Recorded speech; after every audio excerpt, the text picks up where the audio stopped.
on inflammatory nail disorders. And today we'll talk about nail psoriasis and nail lichen planus. These are my conflicts of interest. None of these are relevant to the talk today. So we'll start with nail psoriasis. As you know, psoriasis is now considered a systemic disease associated with psychological, metabolic, arthritic, and cardiovascular comorbidities, and lifespan is reduced as a consequence. Chronic plaque psoriasis is the most common skin condition that exhibits nail changes, but the severity of nail disease does not correlate with that of the skin.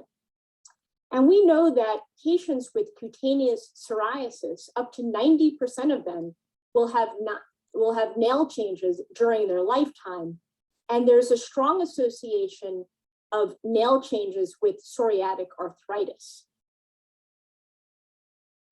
Now, in this study by Tam and colleagues published back in 1988, when we looked at cutaneous psoriasis patients, what they saw was the most common findings were nail plate pitting and onycholysis. And clinical findings of nail psoriasis patients depend on whether the nail matrix is affected, the nail bed is affected, or both are affected. So if the nail matrix is affected, typically you'll see pitting, red spots in the lunula, and you can get crumbling, which is a coalescence of the nail pits. For the nail bed, you can see onycholysis, nail plate thickening, subungual hyperkeratosis, oil drop or salmon spots, and splinter hemorrhages. And these splinter hemorrhages are bleeding of capillaries in the nail bed, which is identical to the auspit sign that we see in the skin. And typically, fingernails are affected more often than toenails. So here are some examples from my patients. You can see in both these patients that there's both nail matrix and nail bed disease. You can see onycholysis and you can see pits. Often the diagnosis may be more challenging in patients with skin of color because there can be functional longitudinal melanonychia, which can make the pits harder to see.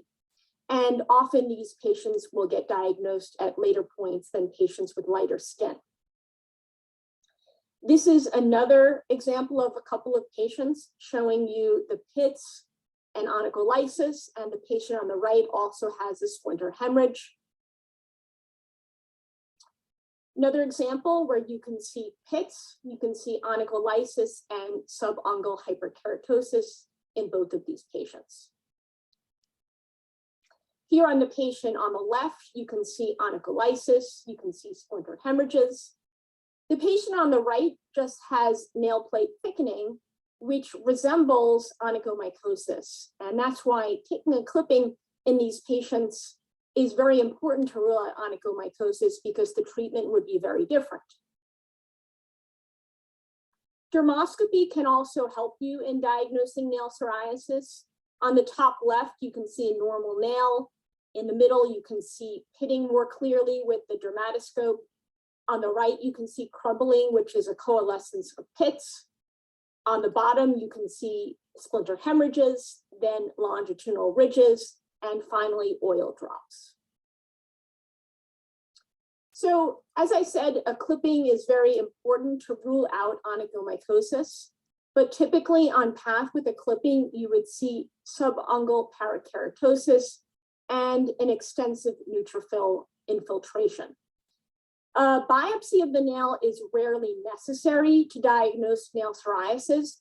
However, if the patient has a single nail involved, you want to rule out a squamous cell carcinoma or other malignancy.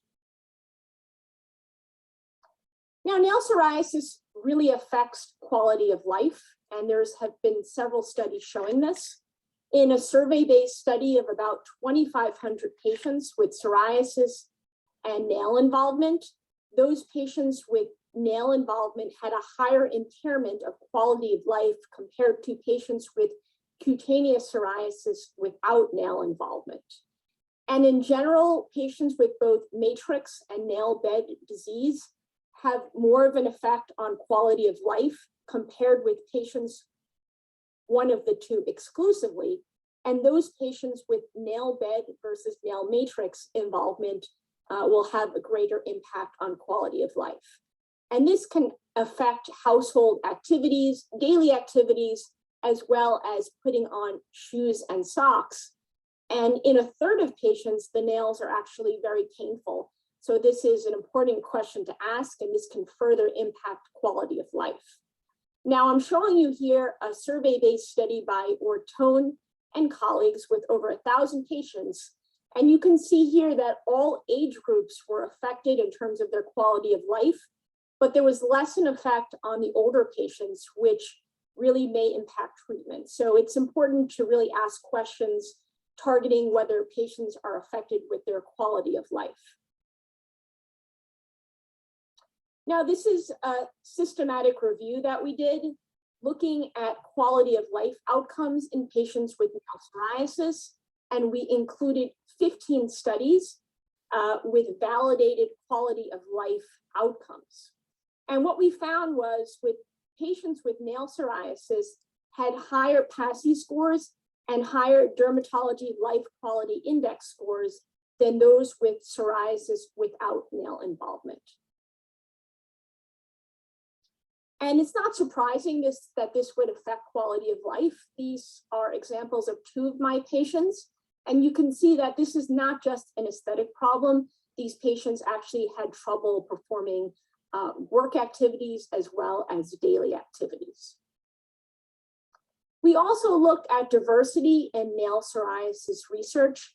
And to do this, we did a systematic review with PRISMA guidelines, and we included randomized controls trials of pharmacologic treatments for nail psoriasis and or cutaneous psoriasis or psoriatic arthritis, where the number of patients with nail psoriasis were described.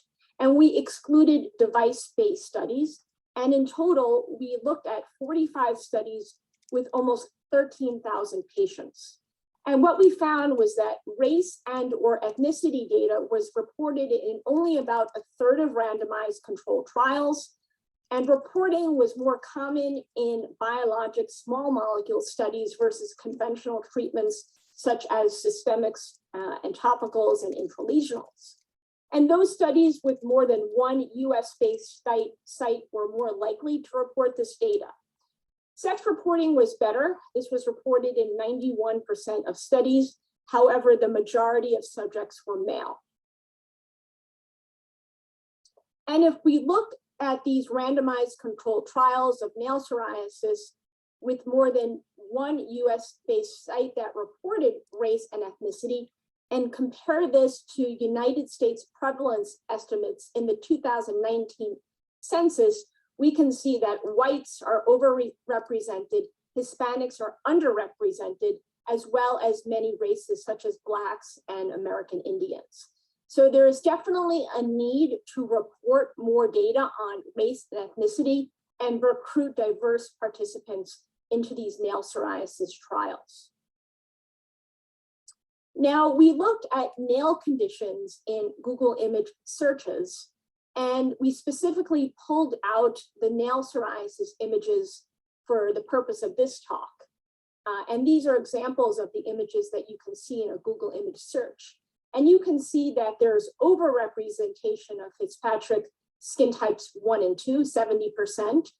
And there's very few images of Fitzpatrick skin types 5 to 6, only 2% of images. We also looked at all nail conditions in dermatology textbooks and nail-specific textbooks. And here is the specific nail psoriasis data. And you can see a collage of the pictures that are in these nail psoriasis textbooks. And the data is almost identical to that what we see on the Google image search. 70% of nail psoriasis images were of Fitzpatrick skin types 1 and 2. And for Fitzpatrick skin types 5 and 6, it represented only 3%. So there's definitely a need to have more public education materials and also materials for dermatologists that include diverse images on nail psoriasis so that dermatologists can learn how to diagnose these early. In terms of treatment, there are very few randomized controlled studies that look specifically at treatment of nail psoriasis patients. And most of these studies are really for cutaneous psoriasis, and they include nail psoriasis patients. So a consensus paper was written in the JAD in 2019 to devise an algorithm for treatment of these patients. So the algorithm divides patients with nail psoriasis into those with few nail disease, so 3 or fewer nails affected. And for nail matrix involvement only, first-line treatment is intralesional injections with steroids, or as second line, it's topical steroids with vitamin D analogs. For nail bed involvement, first line is topical steroids with vitamin D analogs. And those patients with few nail disease who have both matrix and bed involvement, first line treatment is intralesional steroid injections with topical vitamin D analogs and topical steroids. Now, for more than 3 nails affected, you have to look at the clinical manifestations, the presence of psoriatic arthritis, the presence of skin psoriasis, as well as effect on the patient's quality of life. And these patients usually will get treatments with systemics or biologics. However, you can also supplement with intralesional injections. And I highlighted in yellow just the fact that intralesional injections really play into all of these parts of treatment. So let's talk about topical agents first. Again, there's very little data specifically on nail psoriasis patients, but if we look at compliance with topicals compared to biologics and systemics, it's way worse. If we look at this chart over here in this paper published in the JEADV in 2015. And discontinuation of topicals was 67% at 3 months. And then at 1 year, virtually all patients discontinued the treatment. Now, specifically for nails, we have to think about thickness of the nails. So with increased thickness, there's decreased penetration. And when there's increased washing, there's decreased efficacy of the topical.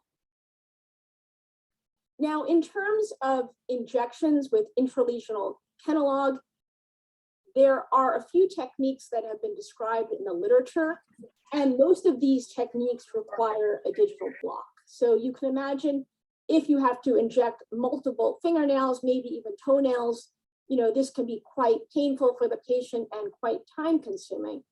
So these are the techniques that are described in the literature. There's the De Burker technique, which requires a digital block, and then a concentration of Kenalog of 10 mg per mil are injected into 4 spots in both the nail matrix and nail bed.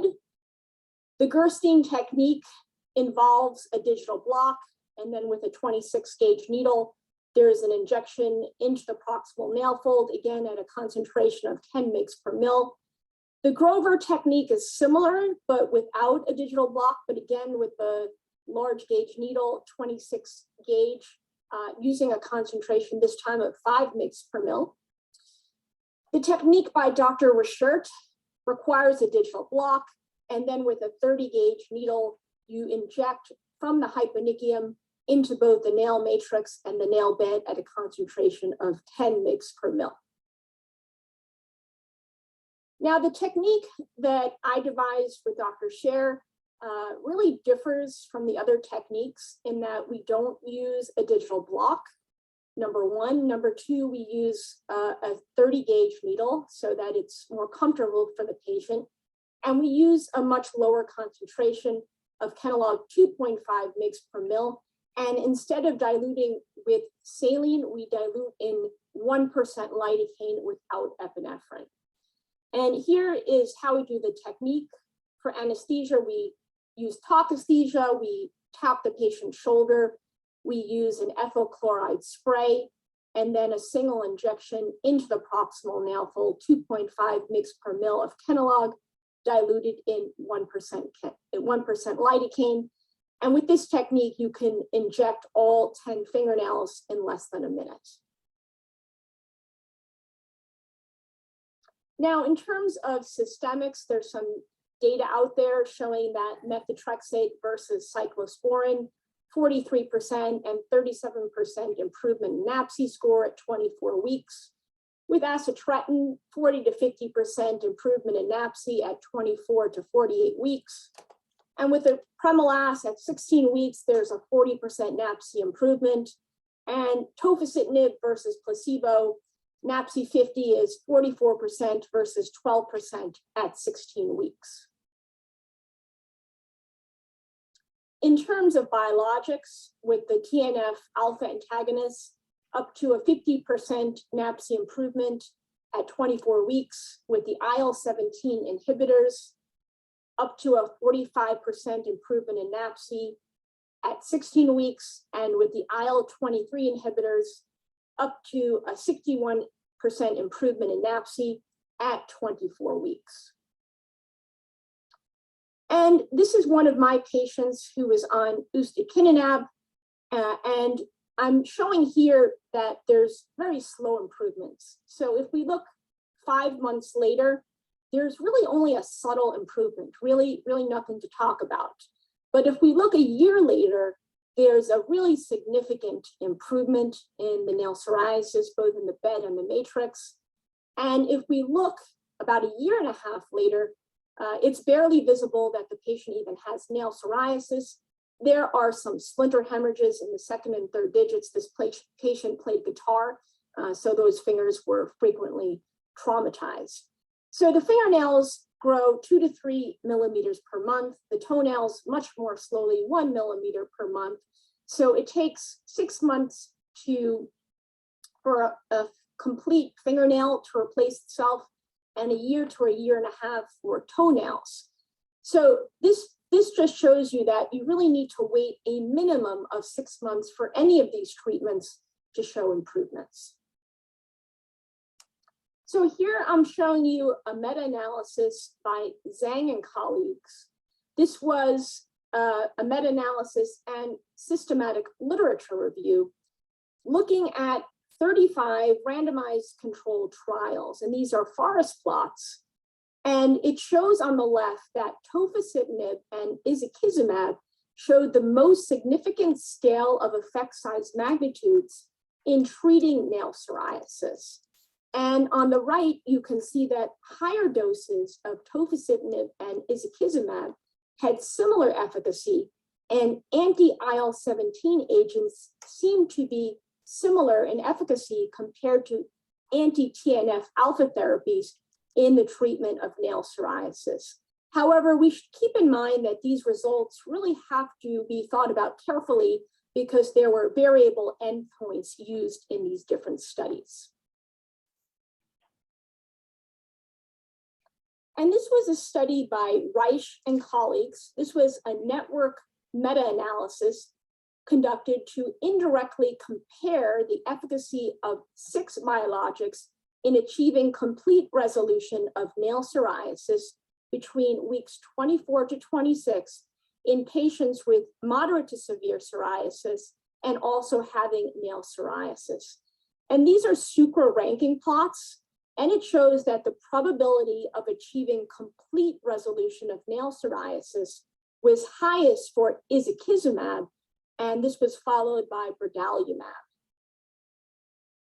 And this was a study published just recently by Dr. Alusi and colleagues, looking at clearance of both skin and nails simultaneously in patients with psoriasis, comparing izokizumab to other biologics. And you can see the left on the top that izokizumab is superior to etanercept at week 12. On the bottom, you can see that izokizumab is superior to ustekinumab and adalimumab at week 52.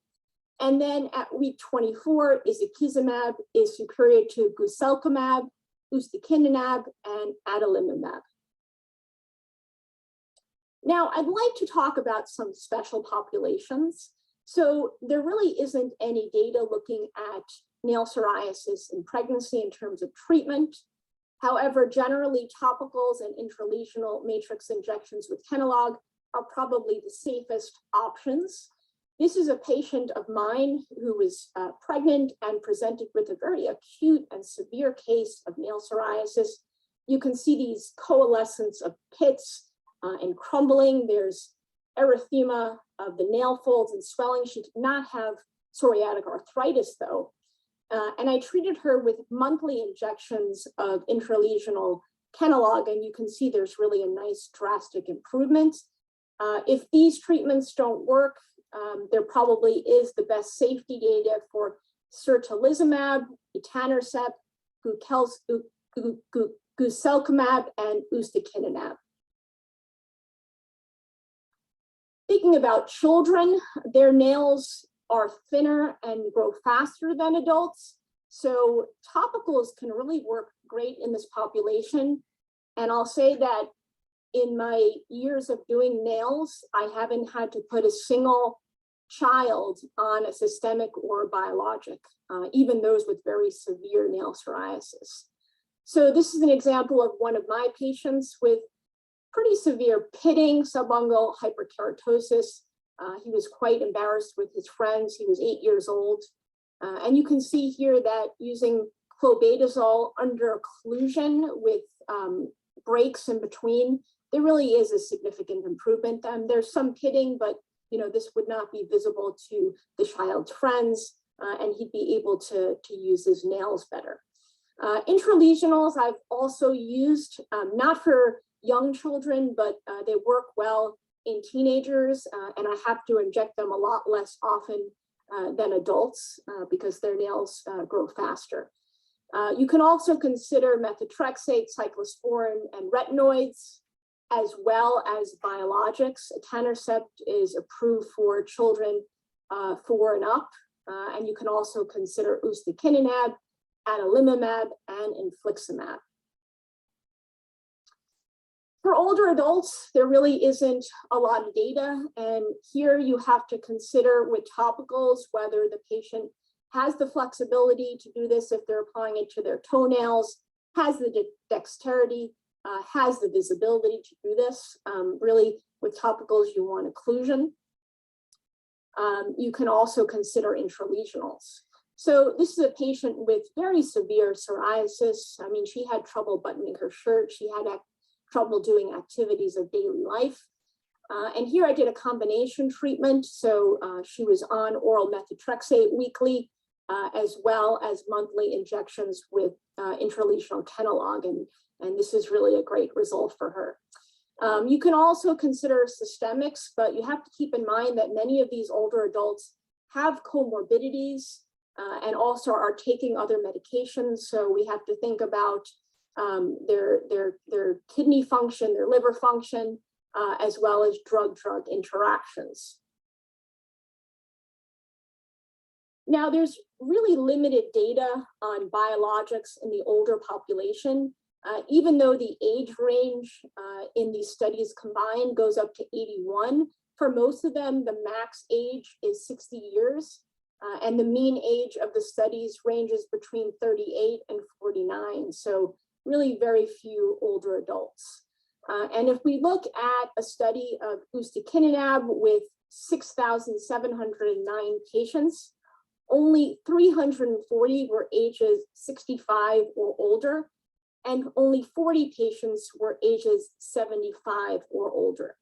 But let's look at some of these studies that actually look at older adults. So in a prospective study on 187 patients, ages 65 and older with skin psoriasis, patients treated with etanercept had a significantly lower risk of adverse events compared with patients treated with adalimumab. And looking at a post hoc analysis of 3 phase 3 trials comparing 67 adults, 65 and older, compared to 841 adults between the ages of 18 to 64 treated with secukinumab for plaque psoriasis, the total rates of adverse events were similar in both groups. And then finally, in a retrospective study on 24 patients ages 65 and up, and here the upper limit was 88, who had psoriasis, who were treated with ustekinumab for 1 year, showed no serious infections. So the take-home messages from this part of the talk is that nail psoriasis has a significant impact on quality of life. The clinical presentation of nail psoriasis directs treatment. Intralesional Kenalog is first-line treatment for nail psoriasis with nail matrix disease. Consider systemics and biologics for patients with more than 3 nails involved, who also may have skin involvement, psoriatic arthritis, and a significant impact on quality of life. Do a minimum 6-month trial of therapy to determine efficacy. And we've also described nail psoriasis treatment options in special populations. So in this part of the talk, we'll turn to nail lichen planus. As you know, this is a benign inflammatory condition, and there's less robust data for lichen planus compared to nail psoriasis. And lichen planus may affect the skin, the mucosa, the scalp, and the nails. And nail involvement can occur in patients with skin, scalp, and mucosal lichen planus, but it can also occur as an isolated presentation. Now, nail lichen planus affects adults more often than children, and the peak age is 50 years old. Less than 15% of all cases of nail lichen planus affect patients younger than 20 years old. Fingernails are affected much more often than toenails. And like psoriasis, the extent of skin disease is not associated with the extent of nail involvement. And some of the clinical features that we see are thinning, fragility, longitudinal ridging or onychorexis, and fissuring. But there are permanent nail changes, and these include nail plate shortening, dorsal pterygium, and anonychia. And these are permanent nail changes, and patients may really have trouble doing activities of daily life, and these are a few examples. And that's why it's very important to treat these patients early. So for example, in one study of 67 patients with nail lichen planus, the duration of disease was 69 months in patients with pterygium versus 30 months in patients without pterygium. And this table shows you the studies on nail lichen planus, and you can see here just how not well studied this disease is, how there's a very few number of patients in all these studies. But for nail matrix, the most common findings were longitudinal ridging and thinning of the nail plate. And for nail bed, the most common findings were onycholysis, subungual hyperkeratosis, and splinter hemorrhages. And those changes may overlap with that of nail psoriasis. And you can see here that pterygium and anonychia were not uncommon. Dermoscopy can also help you in making the diagnosis of nail lichen planus. On the left, you can see an example of onychorexis and melanonychia.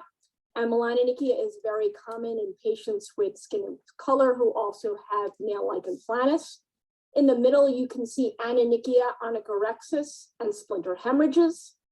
And on the right, you can see onychorexis and pterygium. So nail lichen planus clinical findings can overlap with that of nail behavioral disorders. And so it can look similar to onychophagia and similar to onychotillomania. And often you can observe the patient doing this in the room. If you don't observe it, you should ask them about whether they bite or pick at their nails. And a lot of patients will tell you, but some patients really may be embarrassed to try to tell you. So I always tell the patient, I ask this to all the patients. These changes of nail lichen planus can overlap with trachyonychia, as well as changes seen with alopecia areata. Now, if you see nail lichen planus affecting one nail, you should definitely consider a biopsy. I do a biopsy in all patients that have nail lichen planus affecting one nail. This was a paper published now more than a decade ago in the Archives of Dermatology, and these all clinically look like nail lichen planus, but they were all amelanotic melanomas. So one nail, nail psoriasis or nail lichen planus, important to do nail biopsy to rule out malignancy. Now, in terms of the technique for nail biopsy of lichen planus, punch biopsy is really not the preferred technique because nail lichen planus can involve both the nail matrix and the nail bed, and often with a punch biopsy, you'll miss the diagnosis. So it's best to do a longitudinal excision. This is an example of a 10-year-old who had changes consistent with nail lichen planus, and he had these changes for many years. I don't often biopsy children, but he actually came to me already having the biopsy, and this is the histopathology from his biopsy, and it's a good example of nail lichen planus histology. So here you can see a patchy band-like lymphocytic infiltrate demonstrating focal exocytosis of lymphocytes into the lower portion of the epithelium. There's also variable sawtooth hyperplasia and hypergranulosis. In terms of therapy, nail lichen planus is actually very, very hard to treat. There's a high relapse rate, there are many recurrences, and there's very little in terms of prospective studies.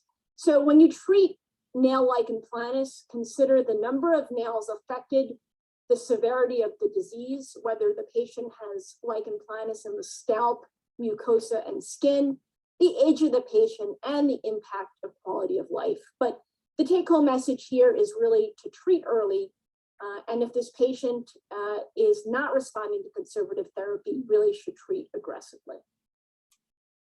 So there really isn't any data on topical therapy out there. Everything comes from case reports, but tacrolimus ointment has been attempted in 5 patients, clobetasol and tazarotene in a single patient. But it can be an option for children, especially with occlusion, and select adults. And this is a patient who had lichen planus for many years, and he was using clobetasol and tazarotene with good maintenance. So the technique that I use with nail lichen planus is really identical to the technique that I use with nail psoriasis. I use Kenalog at a concentration of 2.5, diluted in 1% lidocaine. We talk to the patient, we distract the patient. Here the patient squeezing a stress ball as well, and a single injection after ethyl chloride into the proximal nail fold. And again, these lichen planus patients are really frequent flyers in my practice because they're coming for maintenance treatment every 4 to 6 weeks. So you can inject all these nails in less than a minute, and these patients tolerate it quite well.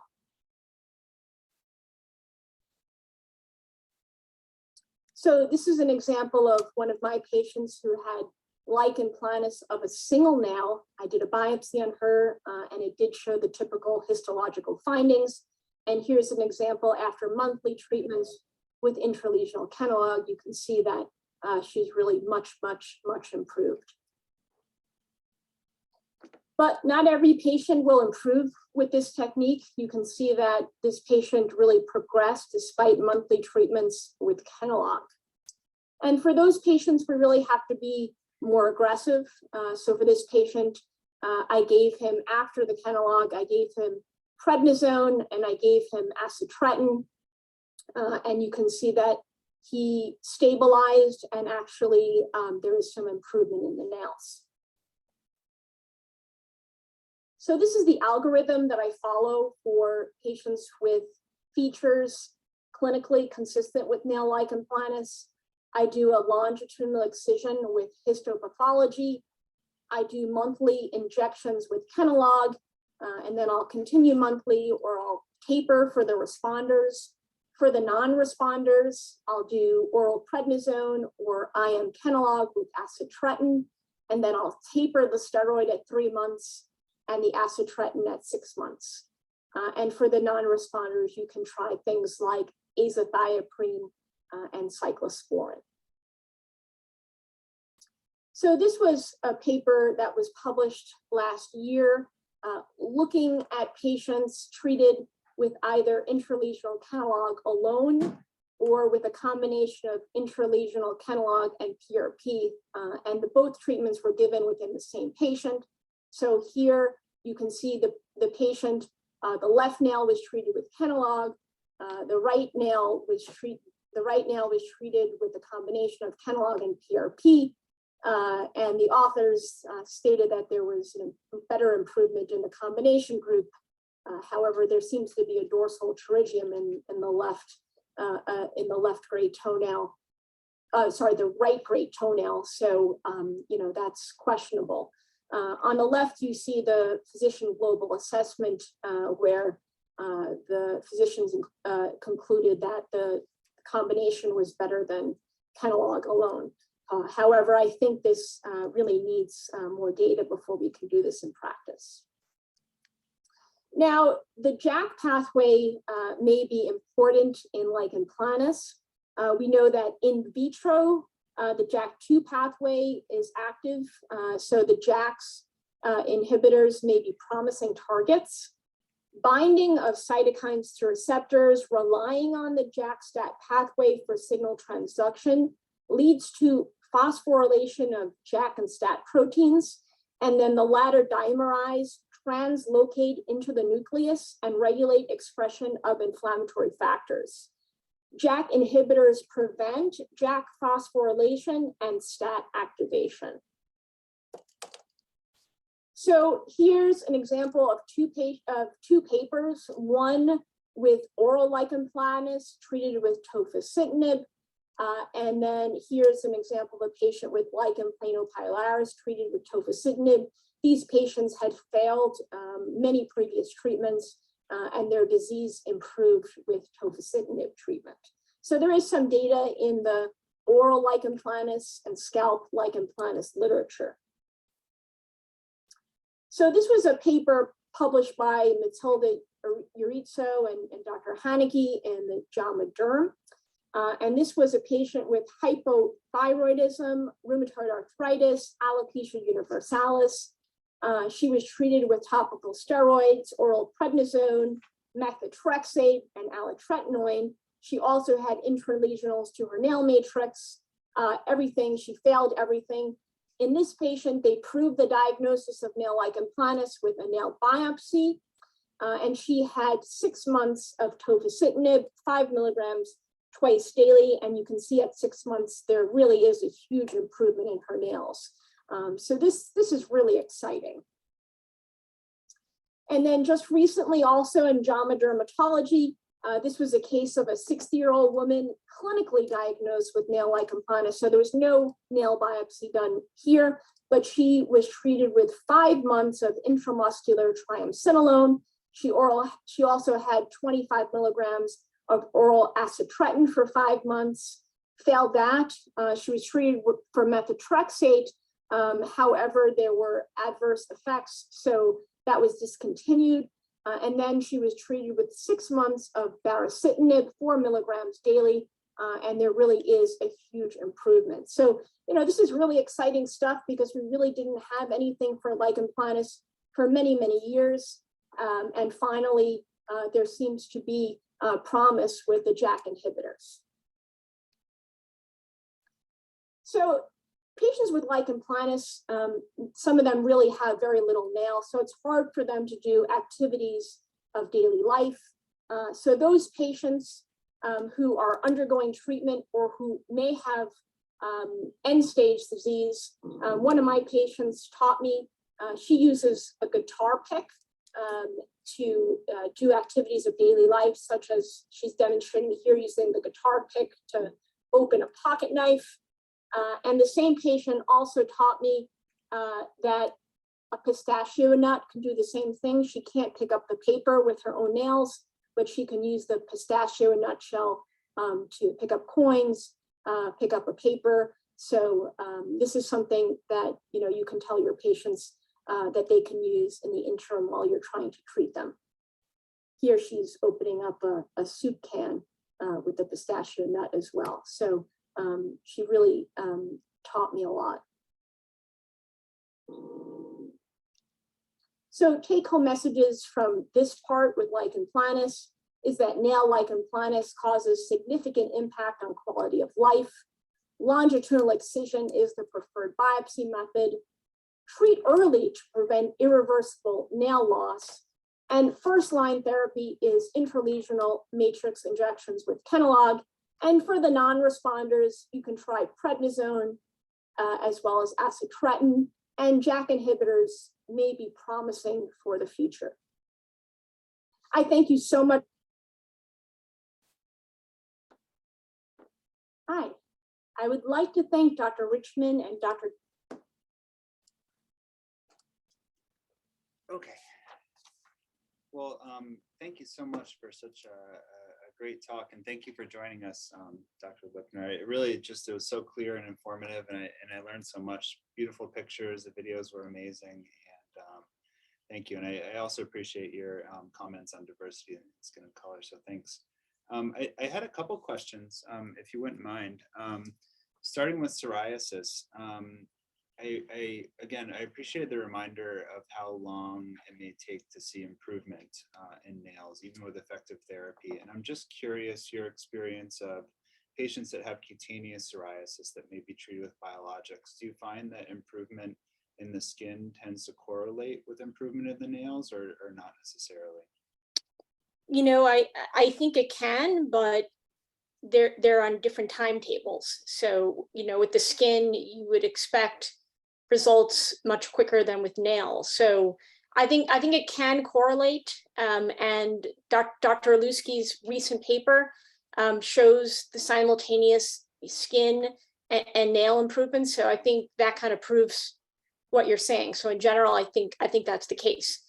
I do have a unique population in my practice where, while I do have some patients with cutaneous psoriasis and nail psoriasis, I do have a lot of patients who just have isolated nail psoriasis. So it's a bit of a different group. And so these people are often misdiagnosed for many years because they don't have the clues of having scalp psoriasis or skin psoriasis. So usually they get to me, kind of on the late side. Great, yeah, thank you. It makes total sense. So if the patient's cutaneous psoriasis improving, if they have it, there's reason for optimism for the nails, even though they may take longer. Neat. Well, I had a couple questions about Lichen planus as well. And actually, I guess this applies to both Lichen planus and psoriasis. In terms of the Kenalog injections or the triamcinolone injections, it's not something that I personally incorporated in my practice very often, and I love the videos. I'm thinking of like patients with alopecia areata where we're injecting on the scalp over time. They often experience atrophy and other issues. I'm curious if you could, help our audience sort of understand, is the nail matrix or nail bed treatment with intralesional steroids sort of a different scenario, or are there, long-term adverse events from Yeah, that's a great question, and actually something we've thought about very hard. So I read Jerry Shapiro's paper, Alopecia Areata, published in the JAD quite a few years ago now. And he had a really nicely designed study where he divided the patch of alopecia into quadrants and injected different concentrations of Kenalog. And the conclusion at the end was that the concentration of 2.5 had similar efficacy as the higher doses, but less side effects, less atrophy. And so we were actually repeating the same experiment with the nails, randomizing patients with psoriasis, randomizing their own nails to getting either placebo, which in our case, we do lidocaine as the placebo treatment, and they get 2.5, 5, 7.5, and 10. And so, with nails, the trials go on for a long time. So this trial, we're only doing a pilot study of 10 patients, and it's been 2 years, and we're still going. We've enrolled 9 out of 10 patients. And I can say that based on our preliminary results, we haven't analyzed it as a total, but kind of looking at the patients as they come in, the higher doses, definitely you get some atrophy in the nail fold. And as the nail grows in, it's also atrophic, it's thinner, as it's growing in. So far, we found pretty similar results, that the lower concentrations have similar efficacy as the higher concentrations, and we're getting, less side effects. Oh, that's fascinating. Yeah, thank you. And yeah, of course, dose matters quite a bit. I'll just switch gears to a question from the audience. Gulsum says, great talk, thank you so much. For nail lichen planus, is it generally accompanied by oral or hair involvement, and does it repeat after JAK? So maybe if JAK inhibitors are discontinued, does it come back? Yeah, so great question.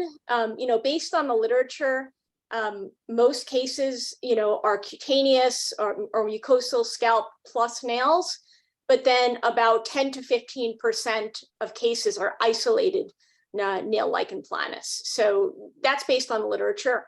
Again, I get a unique population. So a lot of my patients, just like the psoriasis, they're isolated nail lichen planus, and most of them have no other involvement. A couple times they've had hair, so they've had LPP, and a couple of times they've had a mucosal involvement. So that's for the first question. The second question about JAK inhibitors and nail lichen planus, I think this is a pretty new thing. And certainly treatment with tofacitinib for nail lichen planus is off label. So, getting approval for that is like impossible, basically. So, once in a while you can get lucky, and the patient will also have, rheumatoid arthritis. So you can use that, for your approval. I did have one patient who didn't have rheumatoid arthritis, but he had the best insurance ever, and the tofacitinib was approved. And the patient did really well on the tofacitinib. Unfortunately, he developed a neuropathy, and so he had to stop it. But now his neuropathy is improved, and he's like dying to get back on it, because there was worsening after he came off of it. But he really did great. So, I think those 2 papers recently published in JAMA Derm are kind of game changers. And, the first paper by Yuritso and Haneke, I think that study was a little bit better done, because there was a nail biopsy there, right? So, it's definitely nail lichen planus. The second paper, it's very interesting, and, probably nail lichen planus, but, there was no nail biopsy. So, question mark as to whether that was really nail lichen planus. Wonderful, thank you so much. And there's another question from Sammy. I apologize for not pronouncing that correctly. Any role for fractional ablative laser and Kenalog solution, high concentration, as a way of drug delivery system in the LLP? Yeah, that's also a great question. Lasers have been, studied mostly for onychomycosis, and, that's kind of been pushed for many years. And, the thing to be aware of is that the approvals for devices are totally different than approval for drugs, and they require, different endpoints, and they're much easier to get the approvals. But based on systematic reviews, meta-analysis for at least onychomycosis, it doesn't seem like the lasers really work, and medications work better for onychomycosis. In terms of nail lichen planus, that really hasn't been studied well in terms of laser and drug delivery. I did some laser kind of early on in my practice for nails, and it was incredibly painful for the patient. Much more painful than I've seen for doing lasers, for hair, or, PDL and on the face and all this stuff. It was just very, very painful. So I don't think that's probably a reasonable way to go. I think the JAK inhibitors are probably really what we're going to shoot for, and probably try to do clinical trials and see if we can get improvement. The challenge though with lichen planus is, it's under-recognized, not just by primary care, but also by dermatologists. So, once it gets to the stage of shortening of the nail bed and anonychia and pterygium, it doesn't matter what you give them, it's never going to get better. So you have to catch them early. Great, thank you so much. And Rianti has a question. Thank you so much for your clear presentation. Regarding nail psoriasis in children, topicals are preferred, especially in young children. You also mentioned taking a break from using clobetasol. Can you elaborate how long does the patient use it and how long are the breaks? Thank you. Yeah, so I use 2 different regimens. So, and I always use occlusion because it works better. The children tend to be very compliant. But I would do a Monday to Friday schedule and take the weekends off. So that's one regimen I use. For others, I'll let them use it, 3 weeks at night, and then a week off, and do that for 2 to 3 months. Great, thanks. Appreciate you answering all the questions. We have more coming in. Thanks, Dr. Lipner, for the great talk. I'm interested to know more about the cases of amelanotic melanoma. From your experience, would you suggest that isolated single nail LP should always prompt a nail biopsy? Do you think these might often be missed due to low biopsy yield in this population? Yeah, so I mean, amelanotic melanomas of the nail are very, very uncommon. I mean, nail melanomas themselves are uncommon, but you never want to miss it. I've seen only a couple of cases of amelanotic melanomas of the nail, but I think in general, the paper that I showed, in general, if you have nail dystrophy of a single nail, and it's not responding to therapy, I think always good to do a nail biopsy. It could be amelanotic melanoma, it could be a squamous cell carcinoma. So it's something you don't want to mess. I have biopsied nail psoriasis 6 times. So not a lot in the number of nail patients I've seen, but I've done it 6 times because it was one nail and it wasn't improving with therapy. And so, I worried, am I missing something here? Nail lichen planus, only one time, the patient that I showed there who, she did great with intralesionals. I biopsied her too, because I wanted to make sure. Interestingly, she also has rheumatoid arthritis. So, tofacitinib, I probably could get approved, but I'm not going to, because she does great with the intralesional canalog injections. Super. All right. I have one last question, if you don't mind. And I apologize if this is a silly question, but do you ever see concomitant onychomycosis and an underlying inflammatory nail disorder? So I'm envisioning my own practice, and where, sometimes they may send a nail clipping, and if it's positive, the patient may be treated with oral terbinafine for 3 or 6 months, and sometimes they improve and other times they don't. And the patients that don't improve, is it conceivable or common that they have an underlying inflammatory disorder as well? Yeah, no, I mean, that's not a silly question at all. I think it's a great question. In terms of nail lichen planus, I have not seen onychomycosis and nail lichen planus. I did have a case, actually single nail. I should say I've had 2 cases that I biopsied. It was a single nail, and he also had Pseudomonas. So, and it was so dark that it actually looked like it could be melanin. So I've not seen that. However, I have seen many cases where, it was kind of confusing. There was some subungual hyperkeratosis, there was thickening. It looked like onychomycosis, but then at the same time, there were splinter hemorrhages and pits. And so, in those cases, I would do a clipping, it would show hyphae. And so the rule of thumb is to treat the onychomycosis first. And so you see whether everything clears up, and sometimes it does. Sometimes you can see pitting and splinter hemorrhages with onychomycosis, and it's surprising. But in other cases, I just did a video visit this morning with a patient that I thought definitely had nail psoriasis. In fact, he was going to be my 10th patient in my intralesional canalog trial. And then the clipping, which is a requirement of our trial to prove they don't have onychomycosis, it actually showed hyphae. So, I treated him with, it was fingernail onychomycosis. So I treated him for 6 weeks with terbinafine, and there were some aspects that got better. Some of the onycholysis, some of the subungual hyperkeratosis, but actually his nails looked mostly the same, and one nail was much worse. It was all pitted and crumbling. I mean, it looked like classic psoriasis. So for him, he got his treatment with terbinafine. I'm gonna just reclip in a few months and make sure that all the onychomycosis has resolved, and then I'll treat him for the psoriasis. Oh, so interesting. Thank you. Well, great. We're just a little bit over. So thank you so much for this wonderful talk today and spending time with us for the Q&A. We really appreciate it. And I learned a lot, and I suspect our audience did as well. So thank you. Thanks so much, Bill. And I really enjoyed this, and, really enjoyed all the challenging questions from the audience. So thank you so much. Thanks again. All right. Have a good day, everyone. Bye-bye. Take care.